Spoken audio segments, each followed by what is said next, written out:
Bhagavate Vasudevaya. Om Namo Bhagavate Vasudevaya. Om Namo Bhagavate Vasudevaya. Narayanam Namaskritya Naram Chaiva Narottamam Devim Saraswatim Vyasam Tato Jayam Mudirayat. Nashtaprayeshu Bhadreshu Nityam Bhagavata Sevaya Bhagavati Uttama Shloke Bhaktir Bhavati Naishtiki Om Agyanatimirandhasya Gyananjana Shalakaya Chakshurunmilitam Yena Tasmai Shri Guruve Namaha Shri Chaitanya Manobhishtam Sthapitam Yena Bhutale Swayam Rupa Kadamahyam Dadati Swapadantikam Vandeham Shri Guru Shri Yuta Padakamalam Shri Gurun Vaishnavamscha Shri Rupam Sagrajatam Sahagana Raghunatam Vitam Tam Sajivam Sadvaitam Savadhutam Parijana Sahitam Krishna Chaitanya Devam Shri Radha Krishna Padahan Sahagana Lalita Shri Vishakhan Vitamscha He Krishna Karuna Sindhu Dina Bandhu Jagatpate Gopesha Gopika Kanta Radha Kanta Namastite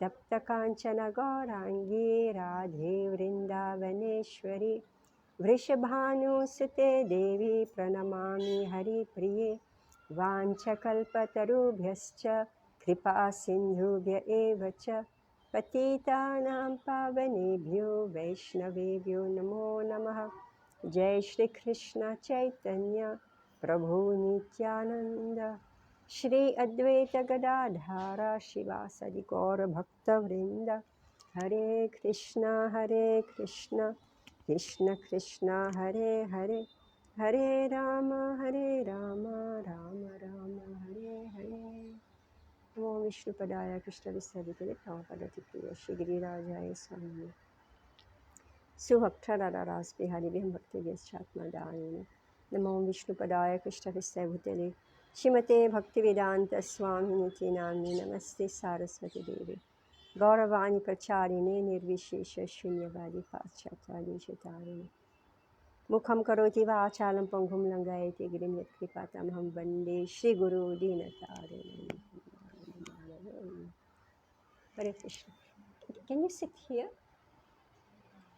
Is it okay? Because I have to pass this on to you. Hare Krishna. Okay, so we are reading Shrimad Bhagavatam, Canto 6, Chapter 5. Narad Muni cursed by Prajapati Daksha. So we are on text 36. So this is the story of how Narad Muni liberated the sons of Daksha. First it was, I think, 10,000 Hayashwas, I can't pronounce it. And then Savalashwas, and then 1,000. So now Narad Muni himself went to Daksha and told him the news. Remember that Narad Muni is, in the high level society, right? King Priyavrat, Uttanapad, so it is that society, right? So Narad Muni is in that. Dhruva Maharaj, son of Uttanapad. So Prachetas, son of the Prachetas, is Prajapati Daksha, right? So Prachetas they came from King Parhishat, right? Who was a descendant in the line of Dhruva Maharaj. So Narad Muni, he's got a target. Who is he targeting? Is Prajapati Daksha. He says everybody, is getting liberated, but this, Daksha, he was in his last life also, he was known as Daksha. And now he's again Prajapati, right? But now he got born in the family of Kshatriyas. That's what we heard. So he carried his mentality as Prajapati, meaning he wants to procreate. Just like Lord Brahma, he carries his mentality of Aishwarya, meaning creator, right? So which is very hard, doesn't die. Doesn't die. So here we have Prajapati Daksha. He's carrying his mentality birth after birth, and we'll see again what he does, right? It's not easy. Anartha is something that's stuck in the where? In the in the mind, and it covers the soul. It's almost like become part of the soul, right? So to remove that is extremely difficult. So anyway, whatever Narad Muni is doing, he has multi-purposes. So he wanted to liberate those boys. At the same time, he wanted to liberate Prajapati Daksha. So he was doing things to wake up, like Daksha, wake up, wake up.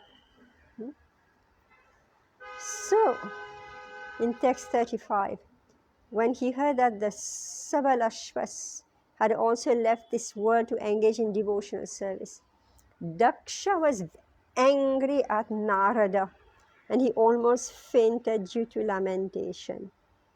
When Daksha met Narada, Daksha's lips began trembling in anger, and he spoke as follows. Oh my God.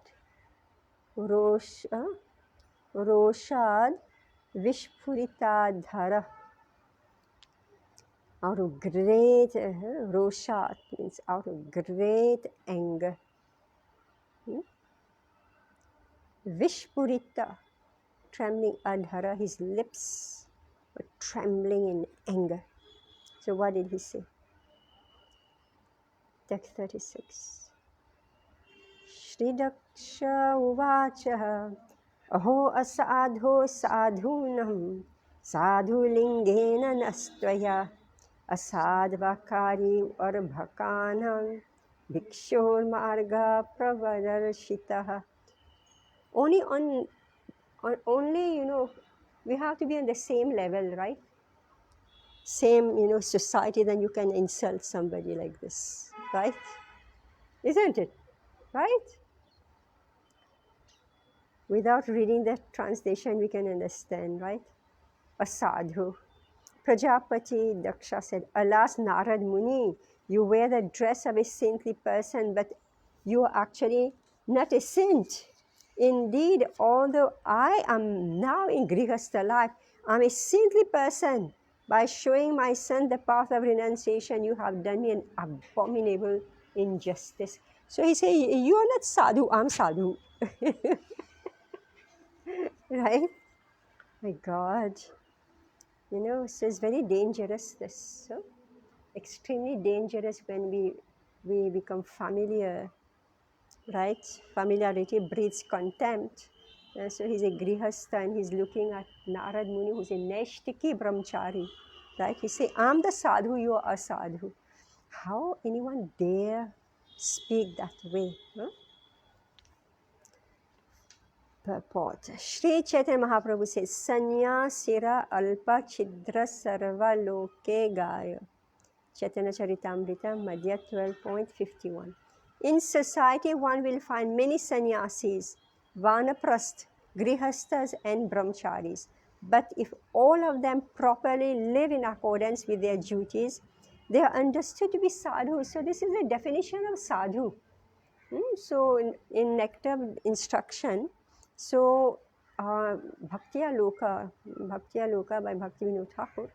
So he put this point that sadhu means sannyasis, grihasthas, and everybody else. And that's how you find in our movement, right? So everybody is accepted as sadhu. On what basis?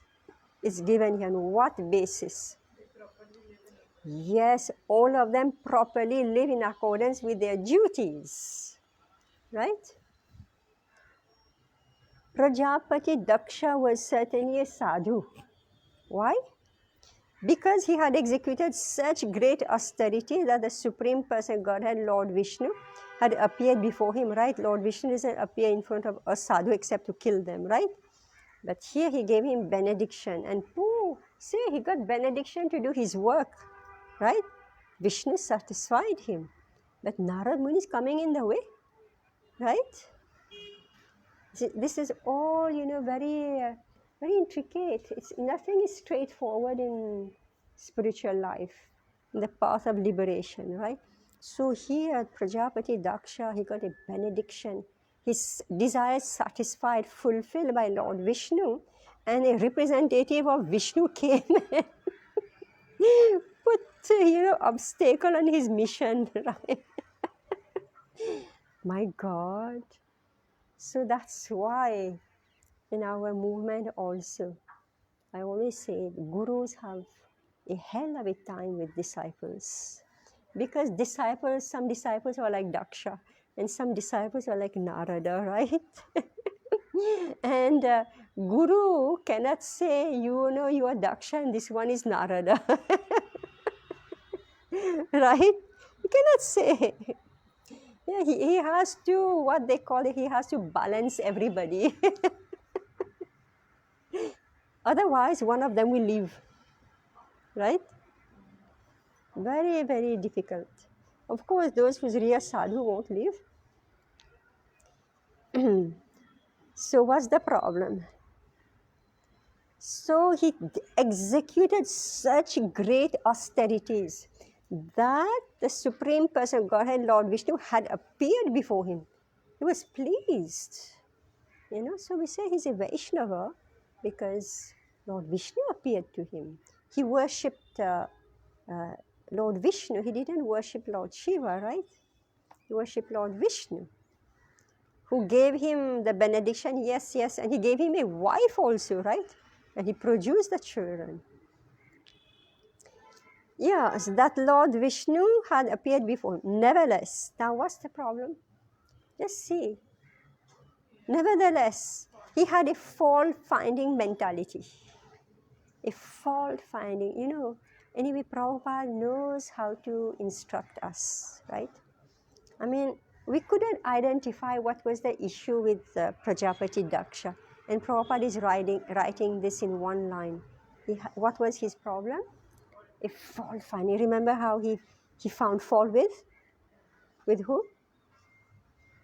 Daksha? He found fault with who? Daksha. Yeah, he found fault with who? Lord Shiva, yeah.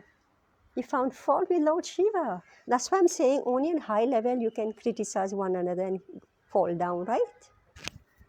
Isn't it? Those who are small, they don't criticize those who are, on high. If you're on high among equals, your own society, that's where, you create havoc among yourselves, themselves, whatever. So he had a fault-finding mentality. He improperly thought Narad Muni to be a sadhu or non-saintly. Because Narada had what? Why Narada is a sadhu? Because Narad had foiled his intentions. This is all for introspection. Whatever we are reading, right? If somebody doesn't agree with my idea, with my plan, with my intentions, then what do? Then say, oh, he is bekar hai, right? Isn't it? A sadhu, useless guy, right? It's how we speak in our small language, right? Have to be careful, right? Maybe we are dealing with a saintly person. He looks very simple and humble, right? You think, oh, okay, small guy, right? What is he's a beggar? He's going to come in the purport. He's just a beggar, right? Whereas I'm grihastha with all my opulence. This is how Prajapati Daksha is thinking here. Prabhupada explained. Desiring to train his sons to become grihasthas, fully equipped with knowledge, Daksha had sent them to execute austerities by Narana Saras. Narad Muni, however, taking advantage of their highly elevated position in austerity, instructed them to become Vaishnavas in the renounced order. This is the duty of Narad Muni and his followers. So Prabhupada is saying he's doing the same thing. They must show everyone the path of renouncing this material world and returning home back to Godhead. Prajapati Daksha, however, could not see the exaltedness of the duties Narad Muni performed in relation to his sons. Unable to appreciate Narad Muni's behavior, Daksha accused Narada of being asadhu. So Daksha said, indeed, although I am now in Grihastha life, I'm a saintly person. Right? And say, you, what are you? Now Prabhupada explained this. The word Bhikshur Marg. Bhikshur Marg is the path of the renounced order, or very significant in this regard. A sannyasi is called Tridandi Bhikshu because his duty is to beg alms from the homes of Grihasthas and to give Grihasthas spiritual instructions. So these sannyasi, they are actually not beggars, right? They are actually not beggars. They look like beggars, but actually they are giving spiritual instructions, right? And that's why Narad Muni had come to Daksha, right? Not to be maintained by him, but to give him spiritual instruction. Now Prabhupada explained. A sannyasi is allowed to beg from door to door, but a grihastha cannot do so. So that's why, like these professional reciters, they're very sinful. They are grihasthas, right? They are grihasthas. And they speak Bhagavatam to earn money, right? And they dress very nicely, right? Very nicely, costly costumes. I saw, and I don't listen, but I saw how opulently they are dressed, right? Right? They are not so. They're not like Shukdev Goswami who walked in naked, right? So here he is. Grihasthas may earn their livelihood according to the 4 divisions of spiritual life. So if we are Grihastha, Prabhupada is saying, then if we are Brahmana, Kshatriya, Vaishya or Shudra, these are in Grihastha ashram. So how do they earn their livelihood? A Brahmana Grihastha may earn his livelihood by becoming a learned scholar and teaching people in general how to worship the Supreme Person Godhead. Remember 6 means of earning one's livelihood. So one, that you become a learned scholar, like we say, Sri Chaitanya Mahaprabhu himself, right? He was Nimai Pandit, right? And he was in Grihastha ashram. So he was teaching. And that's how he was. So they give dakshina, right? And he's teaching also how to worship the deity. And Prabhupada is saying also, he may also assume the duty of worship himself. So he become a pujari. So he's a grihastha brahmana. So he can become a pujari. Now see how Prabhupada is explaining this. Therefore, it is said that only brahmanas may engage in deity worship, and they may accept as prasad whatever people offer the deity. Right? So, see now here in ISKCON it's a huge institution, right? But previously it used to be just small village temples, right? So how will the Brahmanas survive? Right? How would they survive? So whatever people will come, I heard one lecture Prabhupada is saying that in every temple there used to be 2 pots, right? And people will come with 1 handful of grains, right? So rice, dal, whatever. So many people who was coming for darshan, everybody will bring 1 handful of grains. And this is cooked, offered to the deities. And here Prabhupada is saying, the Brahmanas, this is his means of livelihood. what Prabhupada said in that lecture, he says nowadays, people, they don't bring, there's no pot, of course, right? So they don't give.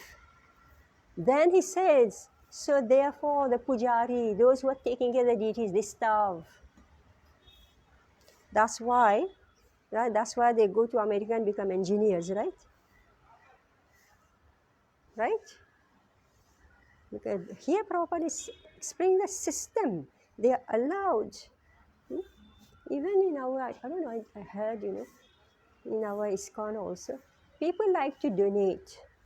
But where they hate is for devotee maintenance. You cannot beg in the name of devotee maintenance. They hate. But here Prabhupada is saying, right, if you are doing seva for the temple, the duty of the people is to maintain them. Right? Very instructive. So this is 6th canto, chapter 5, text 36. Prabhupada is explaining the system. Although a Brahmana may sometimes accept charity, it is not for his personal maintenance, but for the worship of the deity. You give him clothes. If you don't give him clothes, what will he wear? Right? You have to give clothes. This is the duty. This is how. Here Prabhupada is explaining about sannyasi is a beggar, but grihastha cannot be a beggar. Right?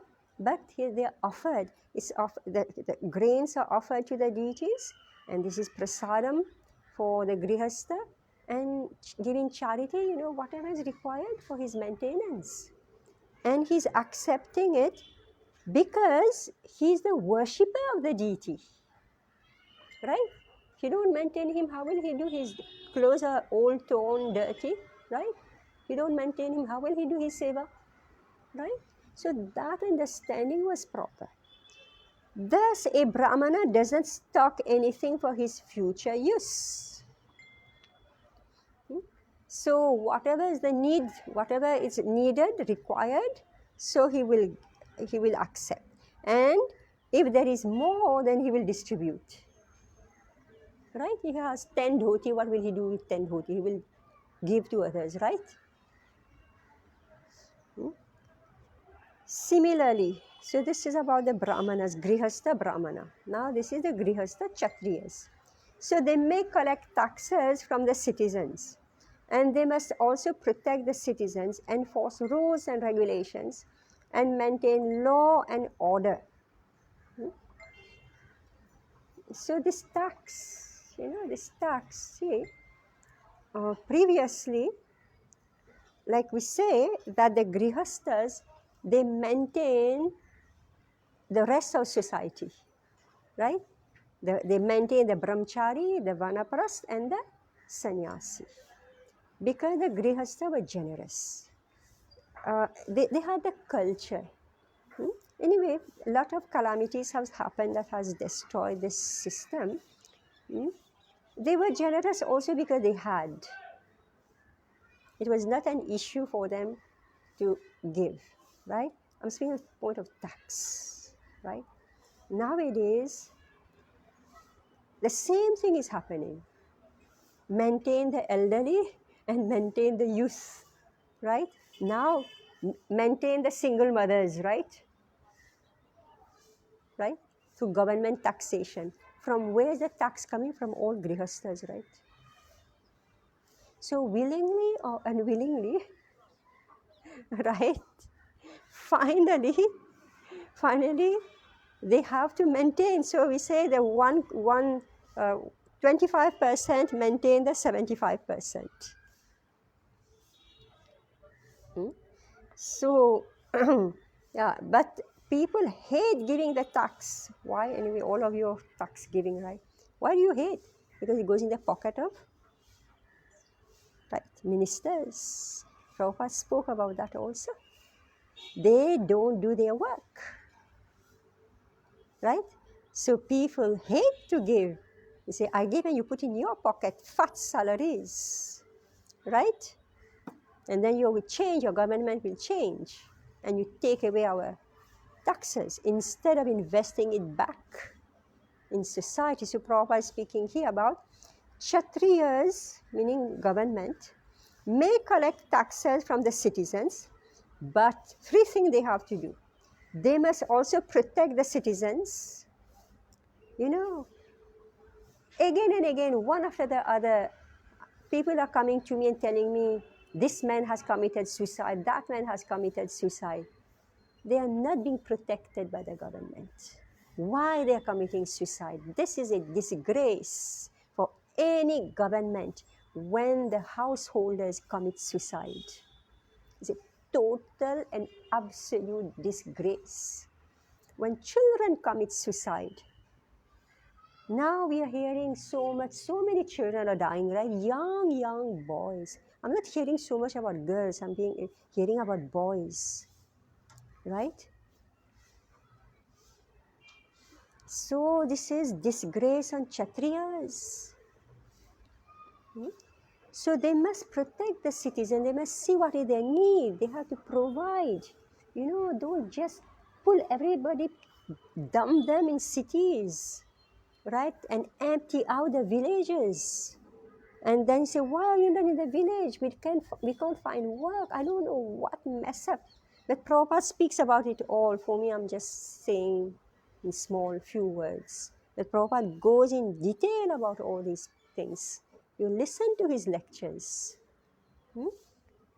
So they also protect the citizen, enforce rules and regulations, right? If you don't put rules and regulation, it's complete chaos.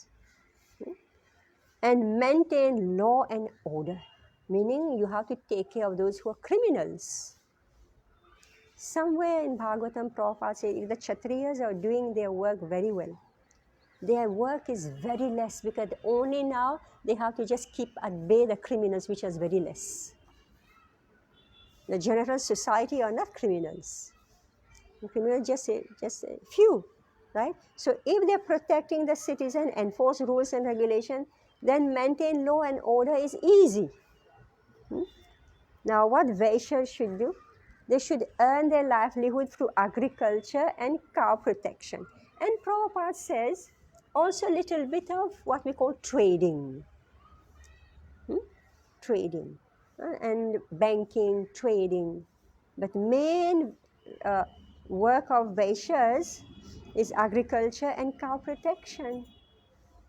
If everybody, they leave the village, they dump themselves in one piece of land called Mumbai or Bangalore or I don't know what, right? Delhi.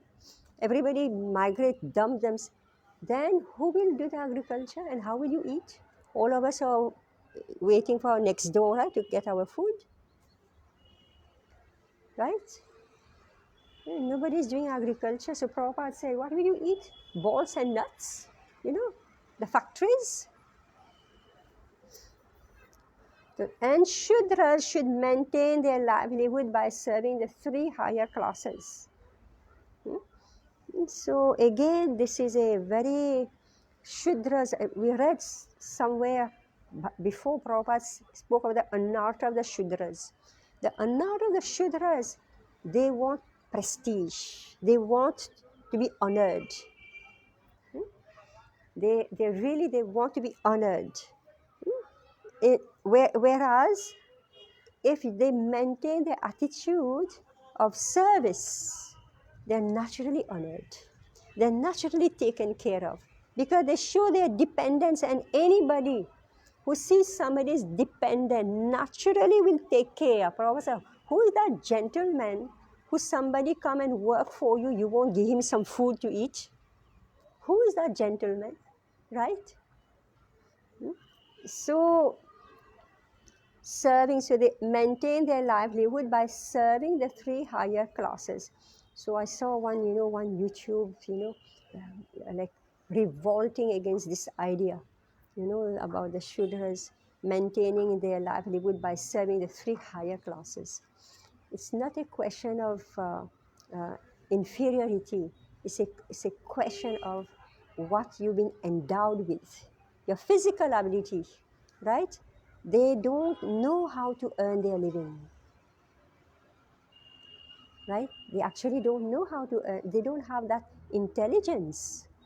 to know how to do agriculture, how to put the crop, etc. The Vaishyas, they know how to do agriculture. They know how to take care of the cows, right? They don't know how to do administration, right? So they are endowed with physical strength, right? And they know how to clean. They know how to work with their hands. I'm just observing this. I'm dealing with so many women. I see they don't even know how to wash a pot. But we have, the Shudrakam, they know exactly how to clean a kitchen, how to wash the pots. And I thought, my God, I need them. So everybody has some value. All right? So if you do your own work properly, you are satisfying what Krishna says in Bhagavad Gita, chapter 3, that Krishna says, do your own duty. You satisfy Vishnu, right? And you go back home, back to Godhead. Remember Karna, what a heavy inferiority complex he had, right? He has the gene of a Kshatriya. He had the destiny of becoming son of a Shudra. What type of Sutta? Sutta, right? He was not just he was not like a jharu pocha person. He was, driver, chariot driver. But in him, he had the blood of a Kshatriya, meaning somebody drive the chariot and he will shoot the arrows. He couldn't accept his position, right? He couldn't accept, and therefore he met with defeat. He tried to cheat in so many ways. It's a great lesson, right? Defy what's been given to you, right? So he found ways and means to, shortcuts. He was defeated because we can't fight against the laws of nature. And Krishna is giving him the chance, right? Krishna is giving him the chance. Be what you are, right? Anyway, so this is about the Grihastha's ways of livelihood. Now, Prabhupada says, unless one becomes a Brahmana, one cannot take sannyas. Meaning that all sannyasis automatically must be a Brahmana. Sannyasis and brahmacharis may beg alms door to door, but a grihastha cannot. The second time Prabhupada is saying this. Prajapati Daksha condemned Narad Muni because Narada, a brahmachari who could beg door to door, had made sannyasis of Daksha's sons who were being trained to be grihasthas. Daksha was extremely angry at Narada because he thought that Narada had done him a great injustice. According to Daksha's opinion, Narad Muni had misled Daksha's inexperienced sons who, what's that? Sorry, my eyes don't read properly anymore. Asadhav Akari Arbhakanam. Daksha regarded his sons as innocent boys who had been misled when Narad Muni showed them the renounced order of life. Because of all these considerations, Prajapati Daksha charged that Narad Muni was what? A sadhu, and should not have adopted the dress of a sadhu. You dress like a sadhu when actually you are a sadhu. Okay, so sometimes a saintly person is misunderstood by grihastha, especially when he instructs their young sons to accept Krishna consciousness. Generally, a grihastha thinks that unless one enters grihastha life, he cannot properly enter the renounced order. If a young man immediately adopts the path of renounced order in accordance with the instructions of Narada, or a member of his disciplic succession, his parents become very angry. This same phenomenon is occurring in our Krishna consciousness movement because we are instructing all the young boys in the Western countries to follow the path of renunciation.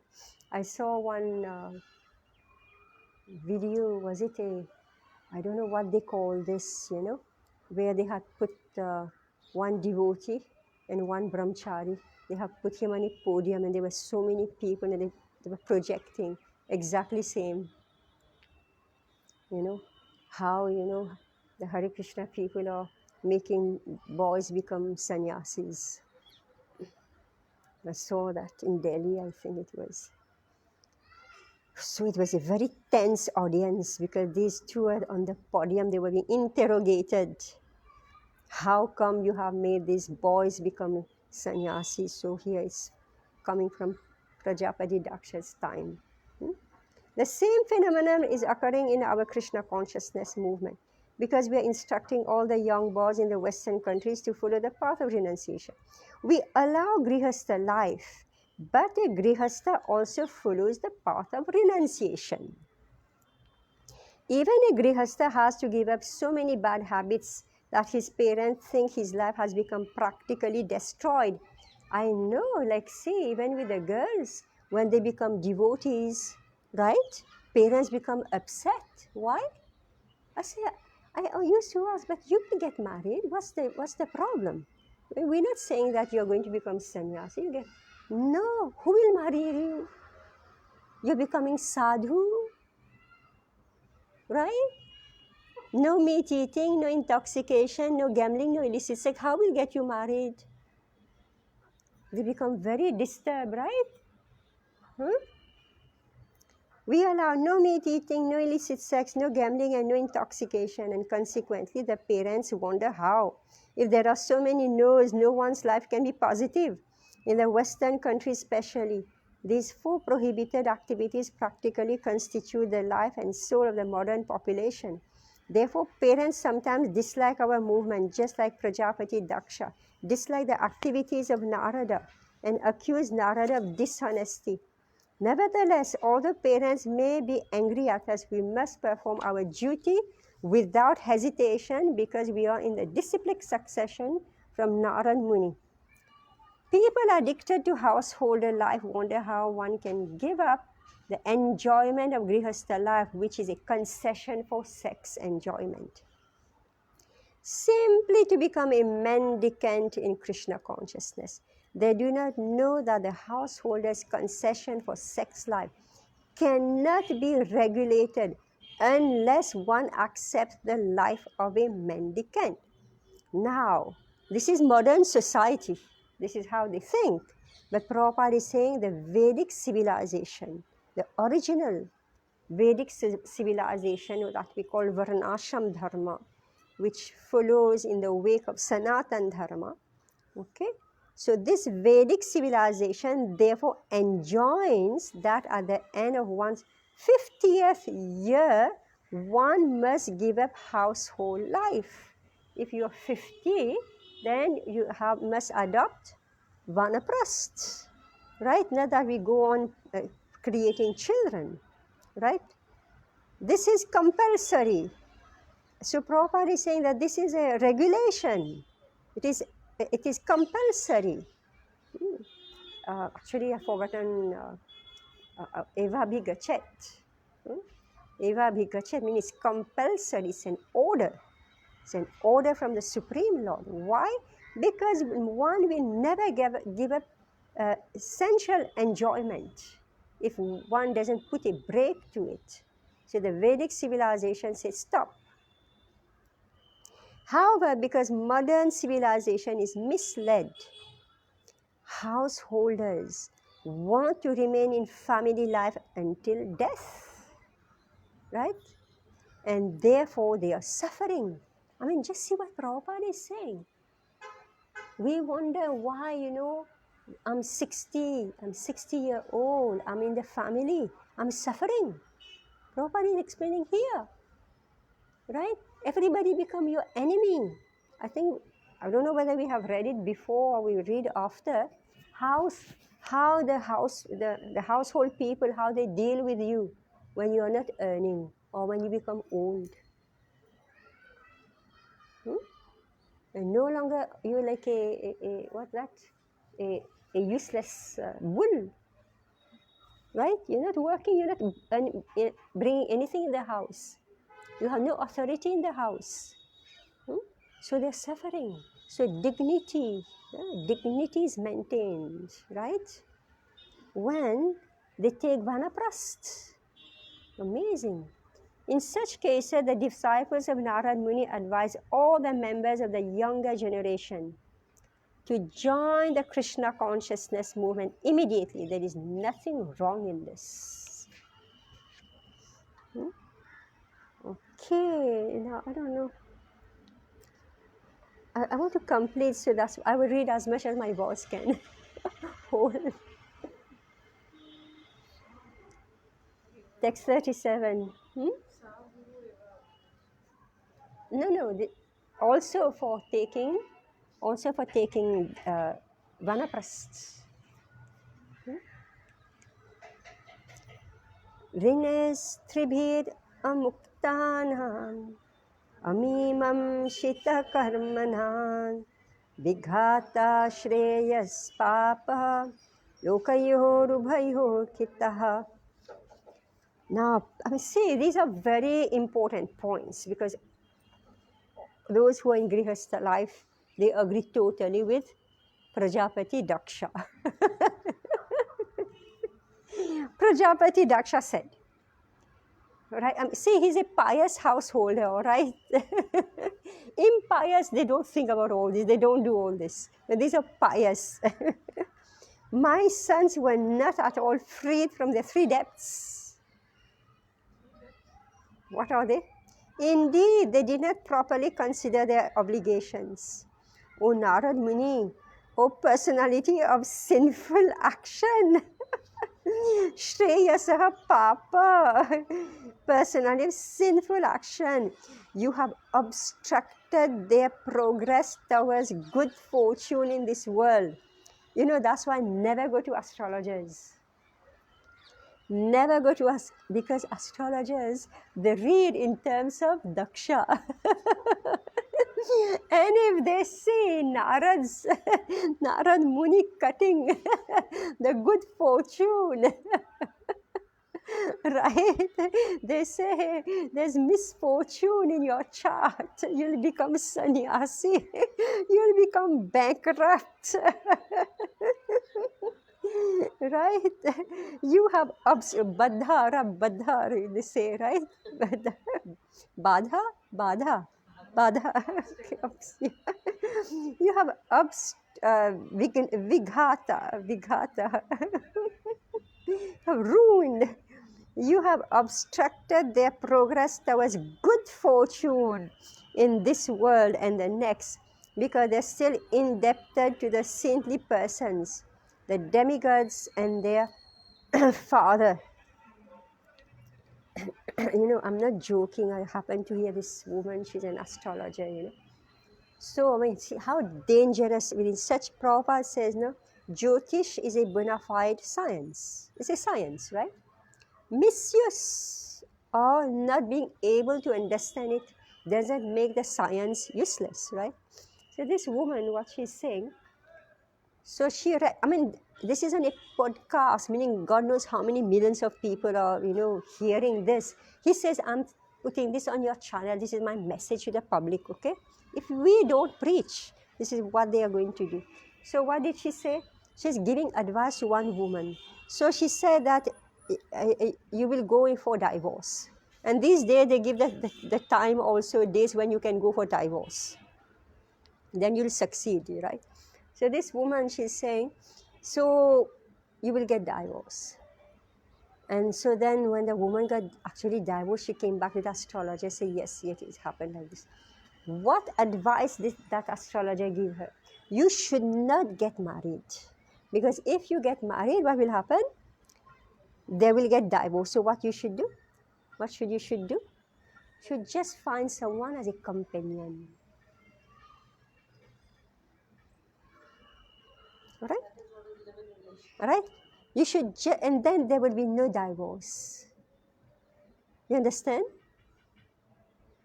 When saying, oh, personality of sinful action, you have obstructed their progress towards good fortune in this world.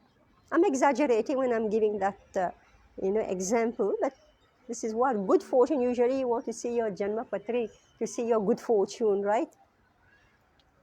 In this world and the next, because they're still indebted to the saintly person, the demigod and the Father. Now, just listen how, even simple devotees in ISKCON, they know so much,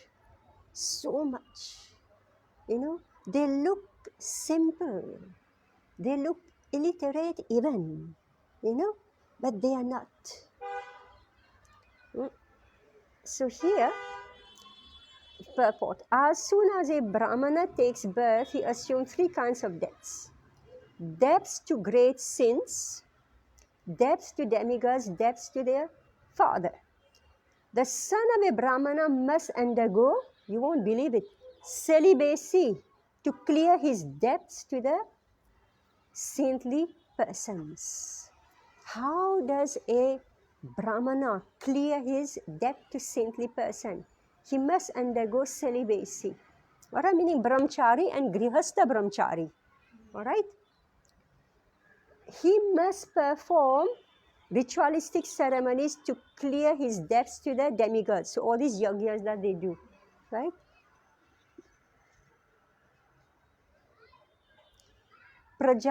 And he must beget children to become free from his debts to his father. So maybe, anyway, so now people don't want children, right? People don't want children.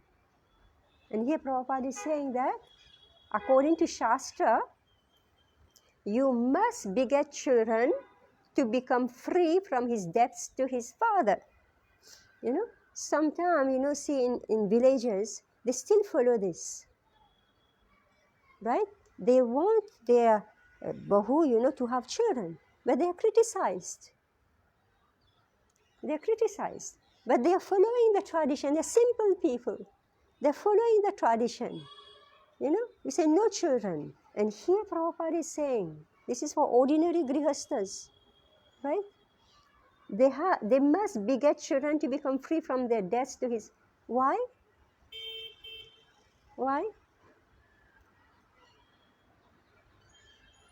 Because they're carrying the legacy ahead. Yeah, if you don't have children, who will do your pindadan? Right? And if you have, sorry to say, if you have only one child and he dies, isn't that happening all the time? One child, he dies, meaning you're dead. When that one child dies, it means you're also dead. So risky, right? So Prajapati Daksha is correct in what he's saying. Prajapati Daksha argued that although the renounced order is recommended for liberation, one cannot attain liberation unless one fulfills his obligations to the demigods, the saints, and his father. Since Daksha's sons had not liberated themselves from these three debts, how could Narad Muni have led them to the renounced order of life? Right? Apparently, Prajapati Daksha didn't know the final decision of the Shastras.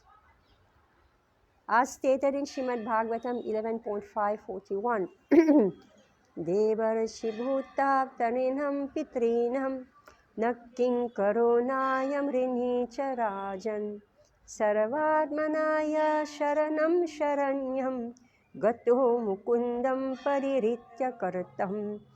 Everyone is indebted to the demigods who build your body, who allow you to take birth, to living beings in general, to his family, to the pitas, and so on. But if one fully surrenders to Krishna, Mukunda, who can give one liberation, even if one performs no yagyas, one is freed from all debts. Even if one doesn't repay his debts, he is freed from all debts if he renounces the material world for the sake of the Supreme Person of Godhead, whose lotus feet are the shelter of everyone. This is the verdict of the Shastra. Therefore, Narad Muni was completely right in instructing the sons of Prajapati Daksha to renounce this material world immediately and take shelter of the Supreme Personality of Godhead. Unfortunately, Prajapati Daksha, the father of the Haryashvas and Savalashvas, did not understand the great service rendered by Narad Muni.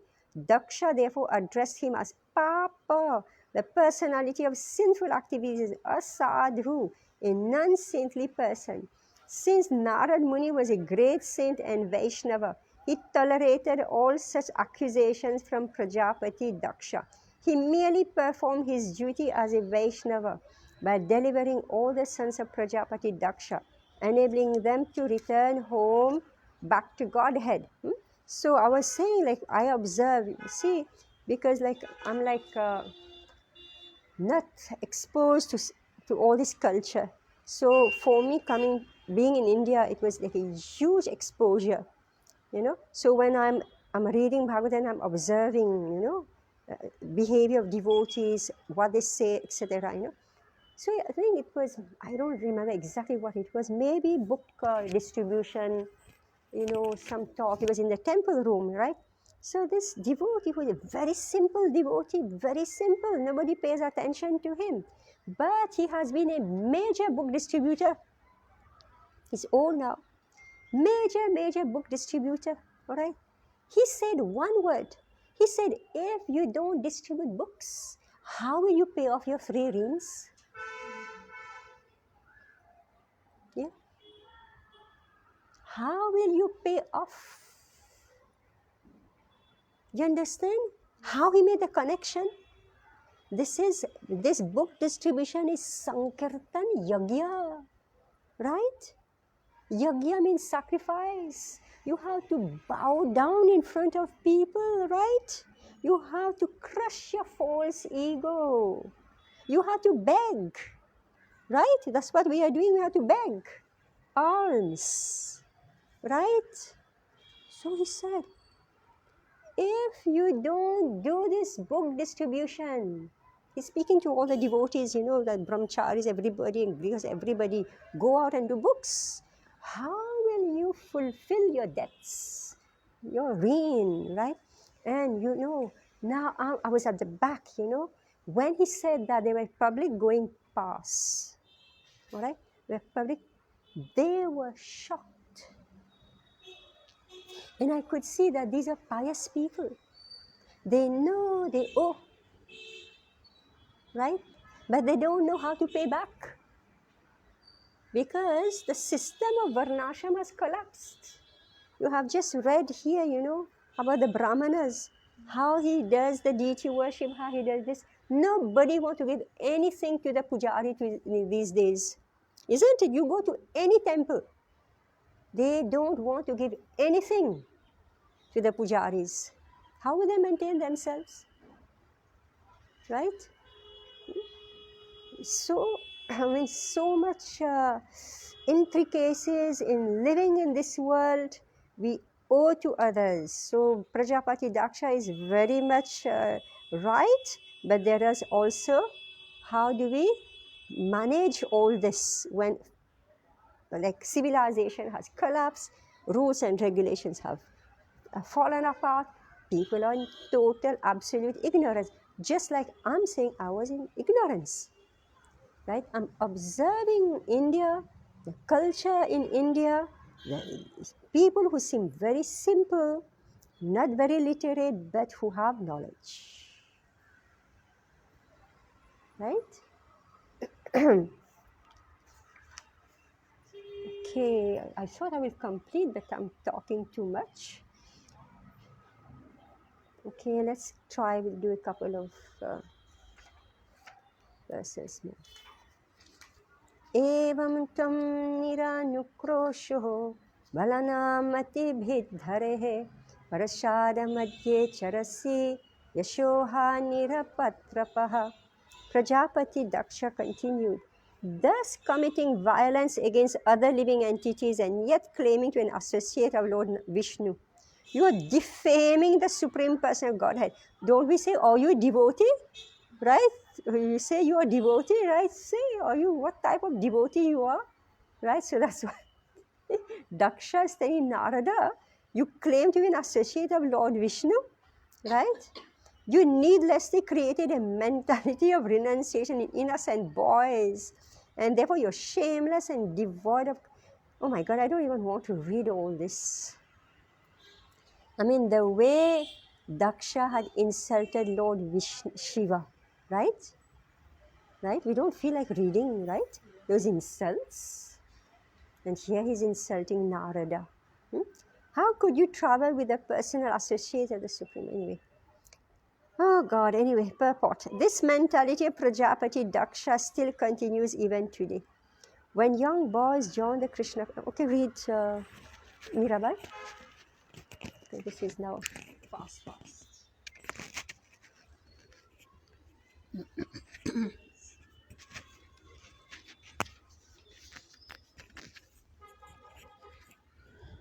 Purport. This mentality of Prajapati Daksh still continues even today. When young boys join Krishna conscious movement, their fathers and so-called guardians are very angry at the propounder of Krishna consciousness movement because they think that their sons have been unnecessarily induced to deprive themselves of the material enjoyments of eating, drinking, and merrymaking.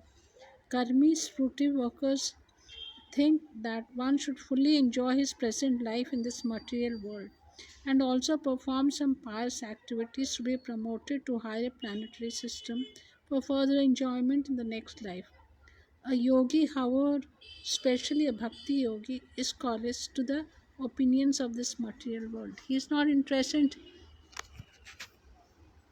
in traveling to the higher planetary system of demigods to enjoy a long life in an advanced materialist civilization, as stated by Prabodhanand Saraswati, Kevalyam Narakayate Tridasha Par Akala Pushpaya.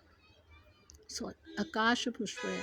For devotee, merging into the Brahman existence is hellish, and life in the higher planet system of demigods is a will of below the wisp of phantasmagoria with no real existence at all. A pure devotee is not interested in yogi perfection, travel to higher planetary system or oneness with Brahman. He is interested only in rendering service to the personality of Godhead. Since Prajapati Daksh was karmi, he could not appreciate the great service.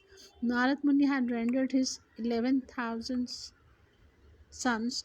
Instead, he accused Narad Muni of being sinful and charged that because Narad Muni was associated with Supreme Personality of Godhead, the Lord would also be defamed. Thus, Daksha criticized Narad Muni was an offender to the Lord, although he was known as an associate of the Lord.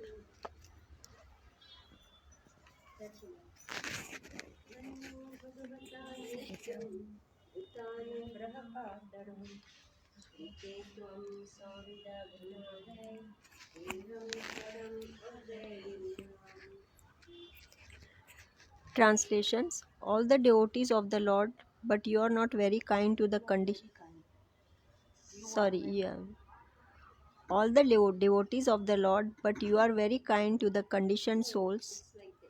All the devotees of the Lord, but you are very kind to the conditioned souls, eager to benefit others. Although you wear the dress of a devotee, you create enmity with peoples who are not your enemies. Or you break friendship and create enmity between friends. Are you not ashamed of posing as a devotee while performing these abnormalical actions? Purport. Such are the criticisms that must be borne by the servants of Narad Muni in a disciple succession. Through the Krishna conscious movement, we are trying to train young people to become devotees and return home back to Godhead by following rigid regulative principles. But our service is appreciated neither in India nor abroad, in the Western countries, where we are enduring to spread this Krishna conscious movement. In India, the caste Brahmanas have become enemies of the Krishna conscious movement because we elevate foreigners who are supposed to be Malechas and Yavanas. to the position of Brahmanas. We train them in austerity and penances and recognize them as Brahmanas by awarding them sacred threats. Thus, the caste Brahmanas of India are very displeased by our activities in the Western world. In the West, also, the parents of the young people who join this movement have also become enemies. We have no business creating enemies, but the process is such that non devotees will always be inimical towards us. Nonetheless, as stated in the Shastras, a devotee should be both tolerant and merciful. Devotees engaged in preaching should be prepared to be accused by ignorant persons, and yet they must be very merciful to the fallen conditioned souls. If one can execute his duty in the disciple succession of the Narada Muni, his service will surely be recognized. As the Lord says in Bhagavad Gita 18.68-69, Ya idam param nam guyam mad bhakteshu abhideyasti bhakting mai param kirtva mam evasyati asamyasya nacham tasma manasyesu kaschin me priya kritama bhavita na cha me tasmad anya priyataro bhuvi. For one who explains the supreme secret to the devotees, devotional service is guaranteed, and at the end he will come back to me. There is no servant in this world more dear to me than he, nor will there be anyone more dear. Let us continue preaching the message of Lord Krishna and not be afraid of the enemies. Our only duty is to satisfy the Lord by this preaching, which will be accepted as service by Lord Chaitanya and Lord Krishna. We must sincerely serve the Lord and not be deterred by so-called enemies. In this word, the word Ganam, a breaker of friendship, is used. Because Narad Muni and the members of his disciple successions disrupt friendship and family life, they are sometimes accused of being Ganam, creators of enemies between relatives. Actually, such devotees are friends of every living entities. Sudram Sarva Bhutanam, but they are misunderstood to be enemies. Preaching can be difficult, thankless task, but the preacher must follow the orders of the Supreme Lord and be unafraid of materialistic persons.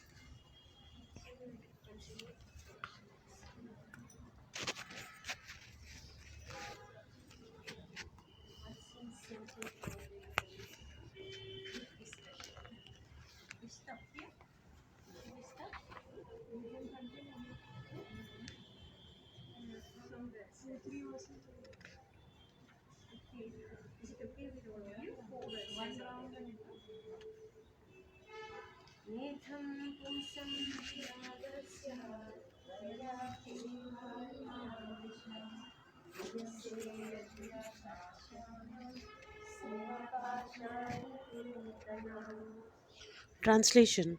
Prajapati Daksha continued, if you think that simply awakening the sense of renunciation will detach one from the material world, I must say that unless full knowledge is awakened, simply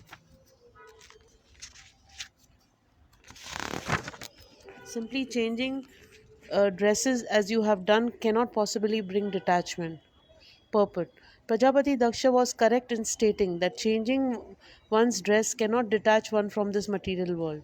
The sannyasis of Kali Yuga, who change their robes from white to saffron and then think they can do whatever they like, are more abominable than materialistic grahastha.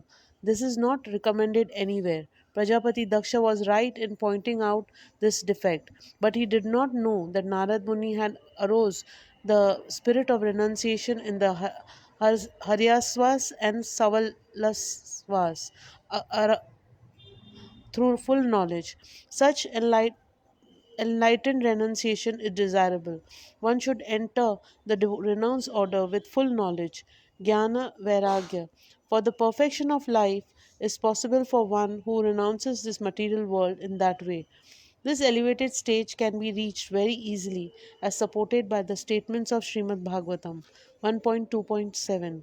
वासुदेवे भगवति भक्ति योग प्रयोजितः ज्ञानाति असु वैराग्यम ज्ञानम च यत् अहेतुकम.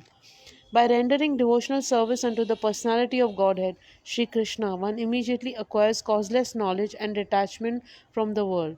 If one seriously engages in devotional service to Lord Vasudev, Jnana and Vairagya are automatically manifest in one's person. There is no doubt of this.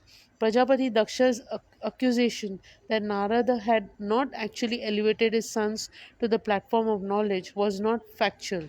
All the sons of Prajapati Daksha had first been raised to the platform of Jnana and had then automatically renounced this world. In summary, unless one's knowledge is awakened, renunciation cannot take place. For without elevated knowledge, one cannot give up attachment for material enjoyment.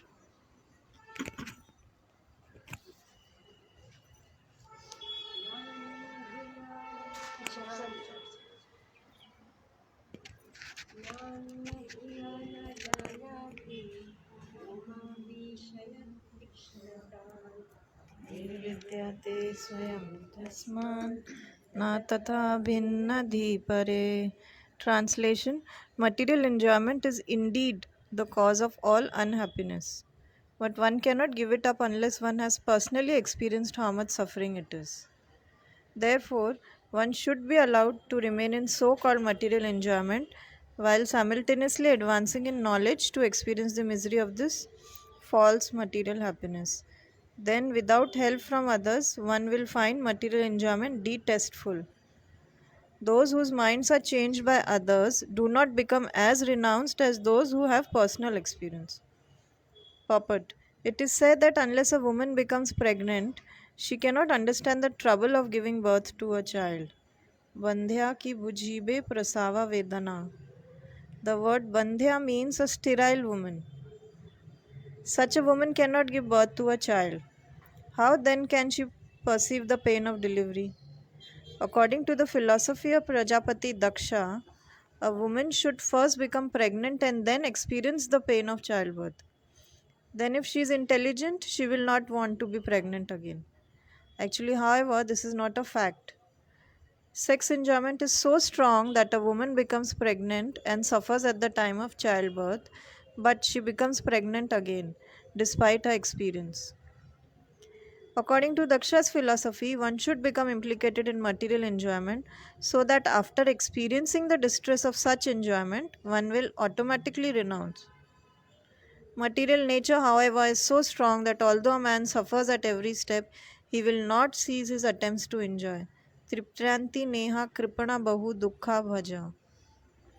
Under the circumstances, unless one gets the association of a devotee like Narad Muni or his servant in the disciplic succession, one's dormant spirit of renunciation cannot be awakened. It is not a fact that because material enjoyment involves so many painful conditions, one will automatically become detached. One needs the blessings of a devotee like Narada Muni. Then one can renounce his attachment for the material world. The young boys and girls of the Krishna consciousness movement have given up the spirit of material enjoyment, not because of practice, but by the mercy of Lord Sri Chaitanya Mahaprabhu and his servants.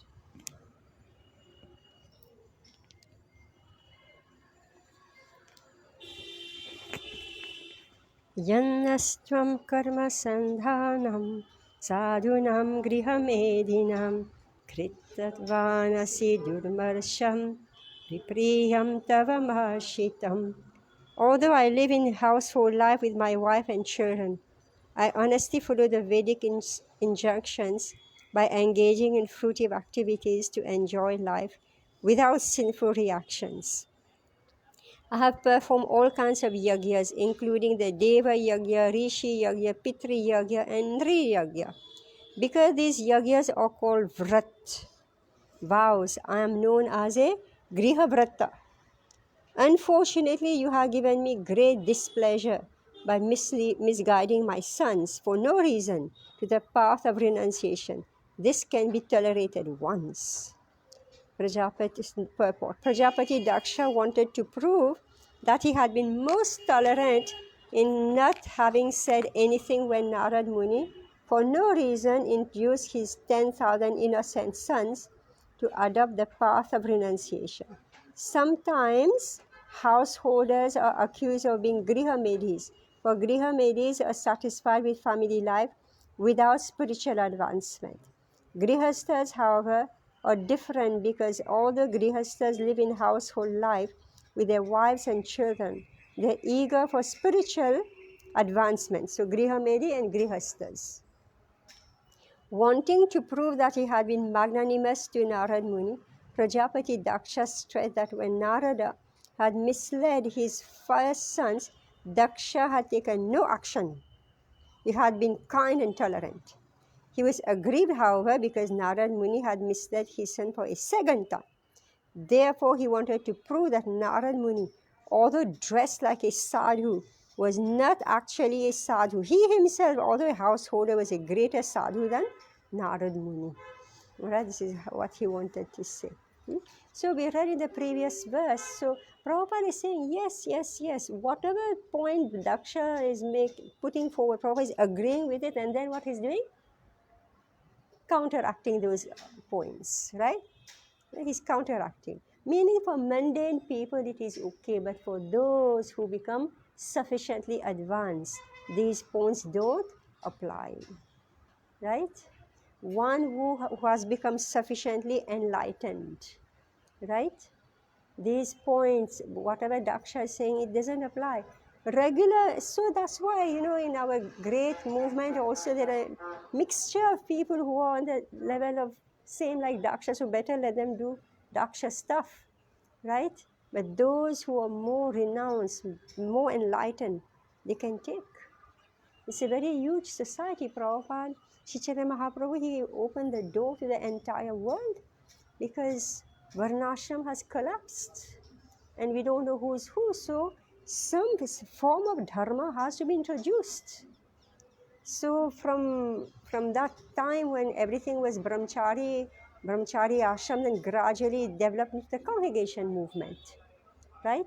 And now when it is a society of grihasthas, then everybody find their place. But don't become grihamedhi. That's the point. Don't become grihamedhi. Because if we become grihamedhi, we will go on taking birth like Daksha. Right? 43. Tantu krintana yannastuham abhadram acharha punaha tasma lokeshu te mudha nabhaved brahmatah padham. You have made me lose my sons once, and now you have again done the same inauspicious thing. So for him, this is inauspicious. Therefore, you are a rascal who does not know how to behave towards others.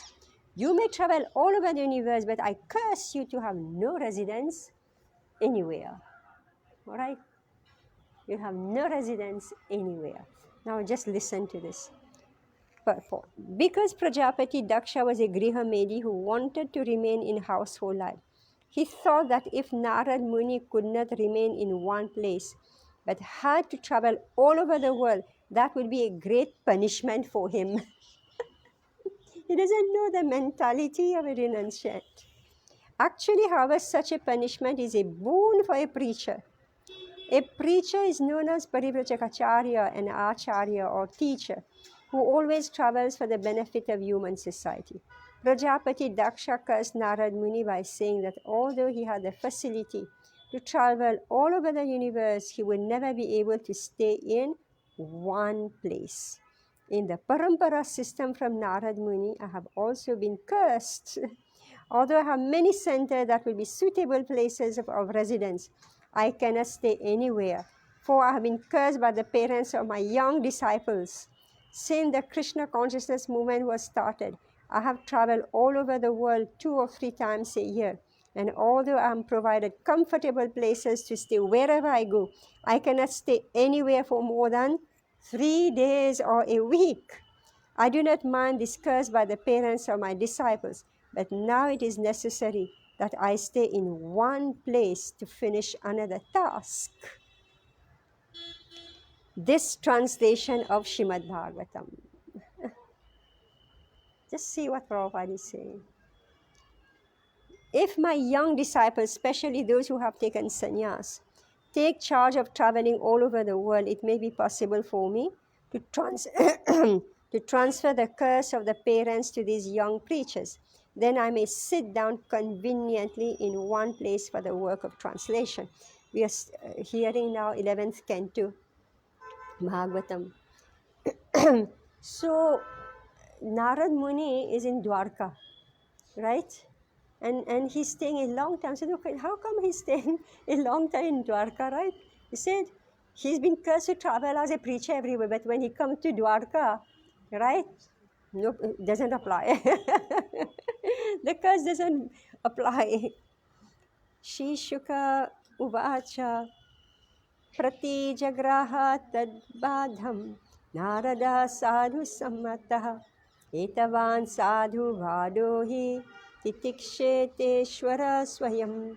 Shri Sukadeva Goswami continued, my dear king, since Narada Muni is an approved saintly person, when cursed by Prajapati Daksha, he replied, Tadbharam, yes, whatever you have said is good. I accept this curse. He could have cursed Prajapati Daksha in return, but because he is tolerant and merciful sadhu, he took no action, right? Insulting a sadhu. So, because he's tolerant, he know that, we read earlier, preaching is difficult and thankless. As stated in Shrimad Bhagavatam 3.25-21.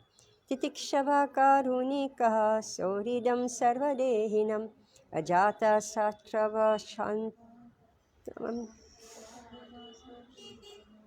The symptoms of a sadhu are that he is tolerant, merciful, and friendly to all living entities. He has no enemies, he is peaceful, he abides by the scriptures, and all his characteristics are sublime. Because Narad Muni is the most elevated of sadhus, devotees, to deliver Prajapati Daksha, he silently tolerated the curse. Sri Chaitanya Mahaprabhu has taught this principle to all his devotees. Trinadapi sunichena tare riva suhishana amanena mandena kirtanya sadahari. One should chant the holy name of the Lord in a humble state of mind, thinking oneself lower than the straw in the street. One should be more tolerant than a tree, devoid of all sense of false prestige, and should be ready to offer all respects to others. In such a state of mind, one can chant the holy name of the Lord constantly. Following the orders of Sri Chaitanya Mahaprabhu, one who preaches the glories of the Lord all over the world or all over the universe should be humbler than grass and more tolerant than a tree. Because, now this is very important, why? Because a preacher cannot live an easygoing life. All right? Preachers are always criticized. Indeed, a preacher must face many impediments. Not only is he sometimes cursed, but sometimes he must also suffer personal injury. For example, when Nityananda Prabhu went to preach Krishna consciousness to the two roguish brothers Jagai and Madhai, they injured him and made his head bleed. But nevertheless, he tolerantly delivered the two rogues who became perfect Vaishnavas. This is the duty of a preacher. Lord Jesus Christ even tolerated crucifixion.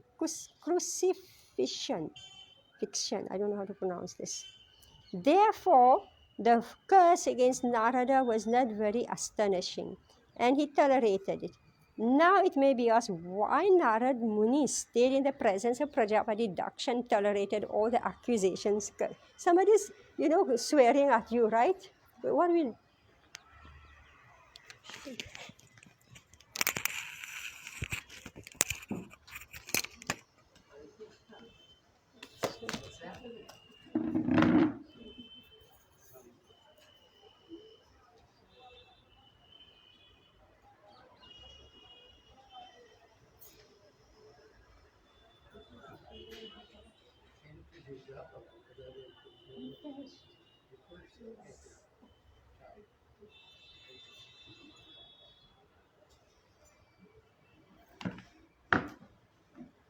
Just complete this.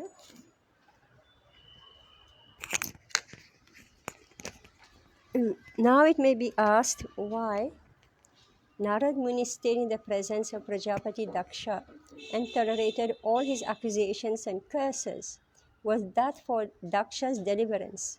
The answer is yes. Srila Vishwanath Chakravarti Thakur says that after being insulted by Prajapati Daksha, Narad Muni should have left immediately, but he purposefully stayed to hear all Daksha's strong words so that Daksha might be relieved of his anger. Prajapati Daksha was not an ordinary man. He had accumulated the results of many pious activities. Therefore, Narad Muni expected that after delivering his curse, Daksha, satisfied and freed from anger, would repent his misbehavior and thus get a chance to become a Vaishnava and be delivered. When Jagai and Madhai offended Lord Nityananda stood tolerantly, and therefore both brothers fell at his lotus feet and repented. Consequently, they later became perfect Vaishnavas. Hare Krishna.